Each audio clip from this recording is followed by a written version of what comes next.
trust and our hope, our optimism in institutions? Because, as Jesus described it, people have conflicts and disappointments. That in those very places, show us how we may encourage one another in your living way, that we may find in such places the birth pangs of ourselves as your children and servants of love. Amen. Please be seated.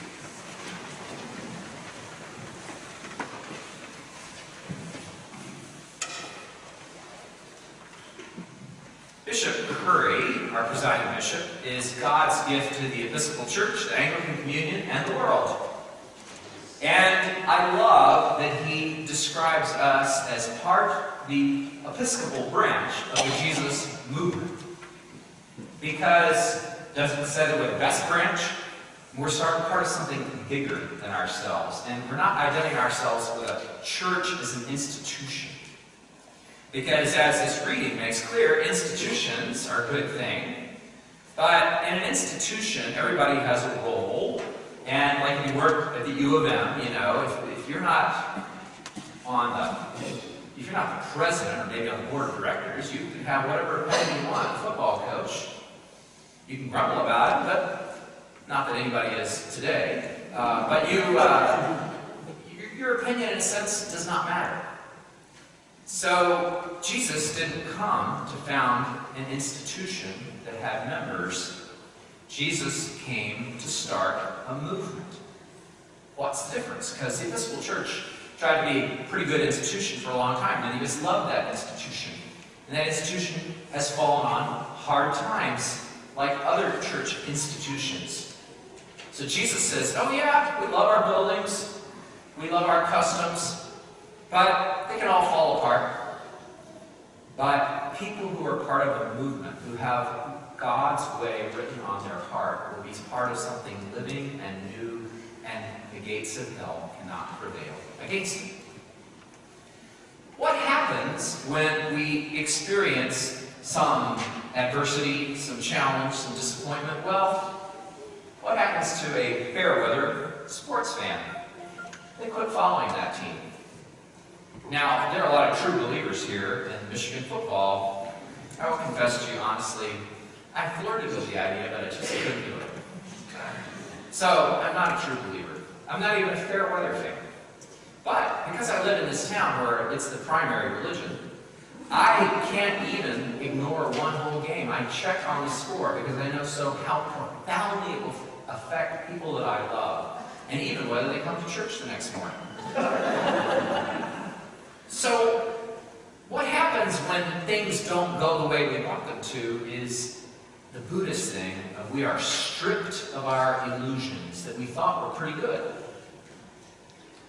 And if we have pseudo-faith, faith that's, like it's a nice institution, I like the message, I like the pastor, I love the musician, or whatever it is, it's based on persons rather than principles, and it's based on feelings rather than God's way in our heart, then when things don't go the way we want, we may not find our faith.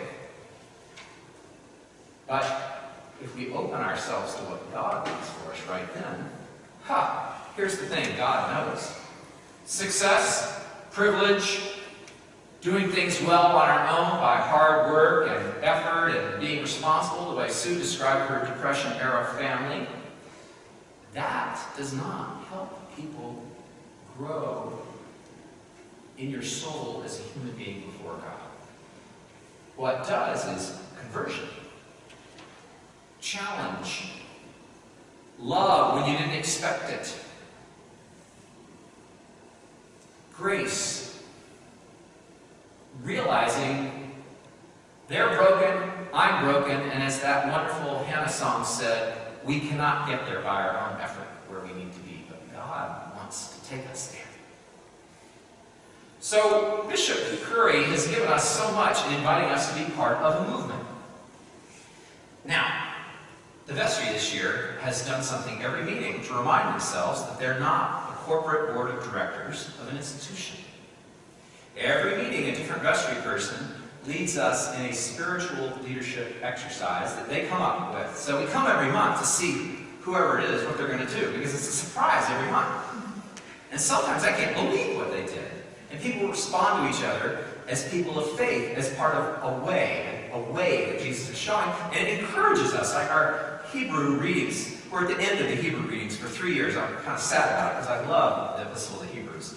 But after talking about Jesus' catalytic role, the whole point is, at the end of this reading, for us to be part of a movement, to encourage each other, to meet for not just friendliness, but for fellowship in the Lord and in the Spirit. And when we do that, we find something more.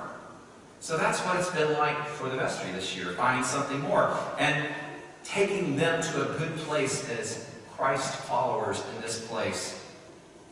Last week, we had an awesome sermon from Emily, whom I love. Ken and Emily, Ken's my best friend in Ann Arbor, had a moment where their institution, things went awry several years ago. Well, there was division, there was conflict, there were wars and rumors of war and earthquakes and personalities, and somebody on the staff who wanted things went and said to the denominational leaders, you know, Ken has on his staff this person who is a lesbian, who has a partner. And so they had a big congregational meeting. And the denomination said to all the people there, all Ken has to do is promise never to conduct a same-sex wedding and to fire Emily, and all will be well. Ken said it didn't even take him a millisecond to decide. He knew what Jesus was showing him to do. He knew where the new life was that is revealed in the living Christ among us. He said, I can't possibly do that. So he and half the congregation left the institution, the beautiful property right across from County Farm Park, and they walked out. They walked away from the building they'd all given to and been part of since the event was started in his living room in 1982. He was not a young man. He sent me a text message and said, half of us have left. And I said, well, we have a social hall. You can meet there next Sunday. And they've been here sharing ministry and life with us ever since. And I love this congregation. I can handle about this much of the music that they like. So I couldn't be a member there. But I love them because they know that they're following Jesus as part of a movement of broken people who are trying to share the fact that hope is not optimism. It comes from God. It's based on the vision that lives in our heart. And it grows when we respond to life's knocks by asking God to show us love in a deeper way, guidance. So in a little bit, you're going to figure out what you're going to do about your pledge, and I would say they're not two different things. And I know great people who I love, who are members of this church, who are very cautious about their financial support of the church, and I'm glad you give.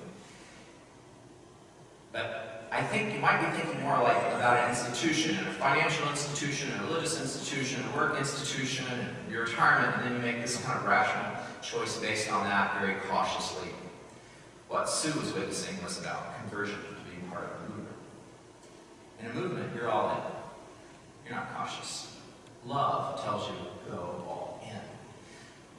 So there are people in the room who are tithers and more than tithers. And I can tell you, I've never met a resentful, bitter, or cynical tither in my life. Ever. And I know that seems like an aspirational goal to people who aren't there yet, because it just seems like, how could you do that?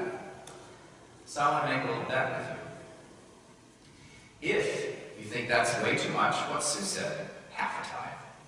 If you decided, and it won't be because I gave the idea, I may be a negative advertisement for the idea, but if you could just listen to the message for a second, if you decided prayerfully that you would try to give 5% of your income to God's work, in 2019, St. Clair's, I am willing to bet you that a year from now, you will be changed. You will have grown as a person of faith and as an agent of the reign